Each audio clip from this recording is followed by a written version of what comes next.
The Galactic Council chamber fell silent as Ambassador Chen Wei stepped forward, her modest 5.6 frame dwarfed by the towering alien delegates. The Karathi representative, standing nearly 9 feet tall with chitinous armor plating, let out what could only be described as a snicker. His mandibles clicked in amusement as he gestured toward the human diplomat. This is what Earth sends as their champion? Karathi Prime Speaker. Zekthor's voice boomed through his translator. A creature so fragile that a single puncture would drain all its vital fluids? The assembled delegates erupted in what passed for laughter among their species. The crystalline Veltar chimed in harmonious mockery, while the amphibious Gorthani croaked their derision. Even the typically reserved Nexari allowed their bioluminescent patches to pulse in patterns of amusement. Ambassador Chen remained perfectly still, her dark eyes scanning the room with calculating precision. She had expected this reception. Humanity's physical frailty was legendary throughout the galaxy. No natural armor, no venomous secretions, no ability to survive in vacuum, and a lifespan that barely registered as a blip compared to most spacefaring species.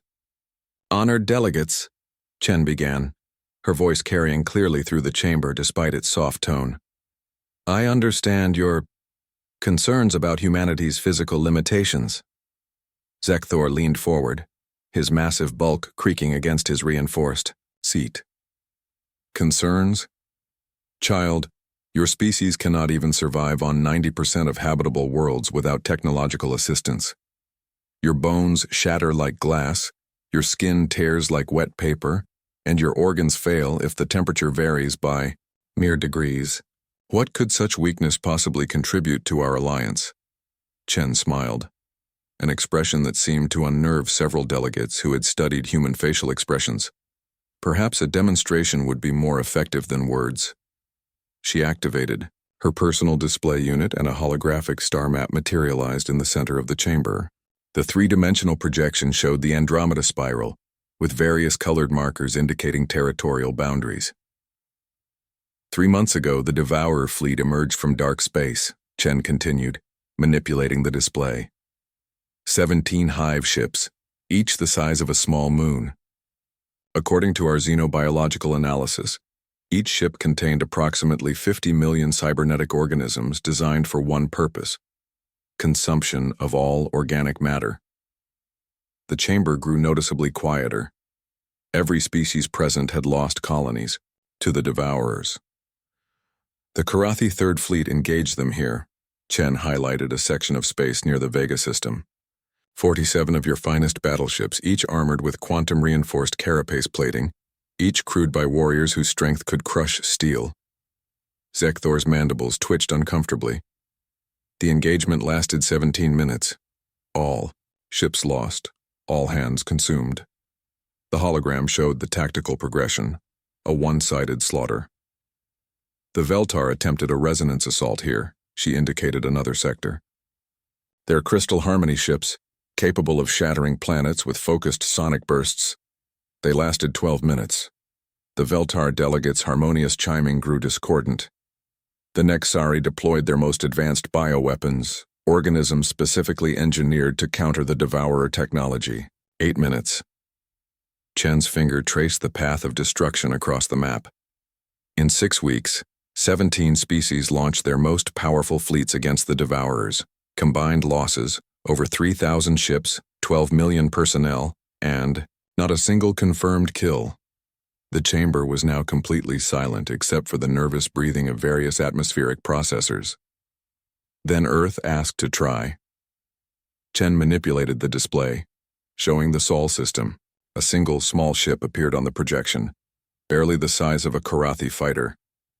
The UES Prometheus, crew of 1, standard human construction, metal alloys, chemical propulsion, primitive by your standards.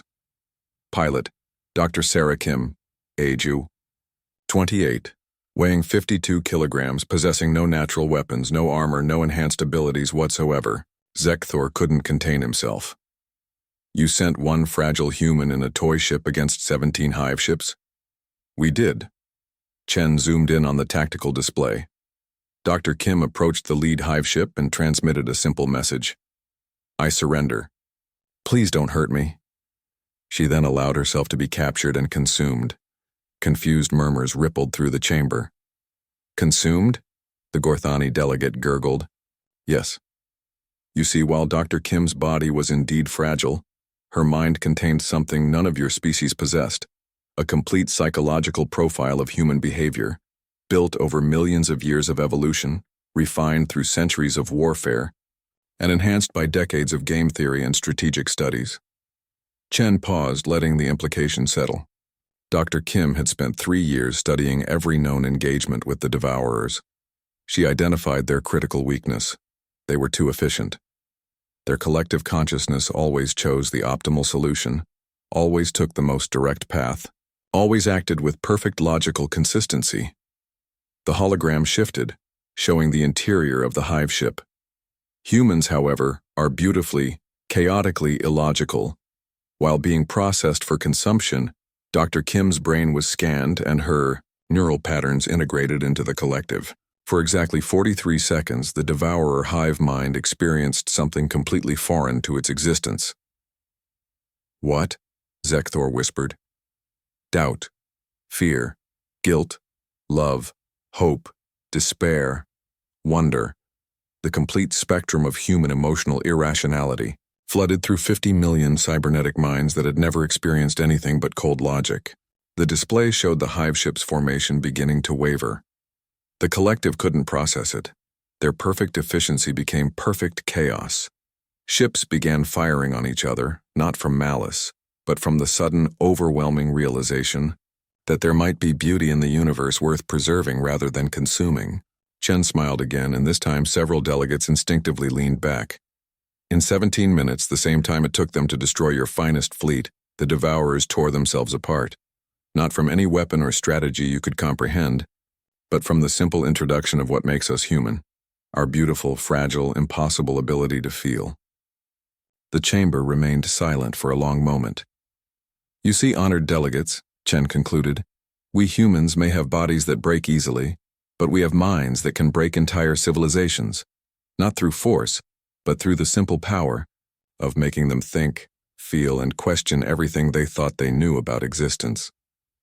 Zekthor stared at the small human for several heartbeats before slowly removing his ceremonial war crown, a gesture of profound respect among his people. Ambassador Chen, he said quietly, when do we begin the integration protocols? Chen's smile widened. We already have.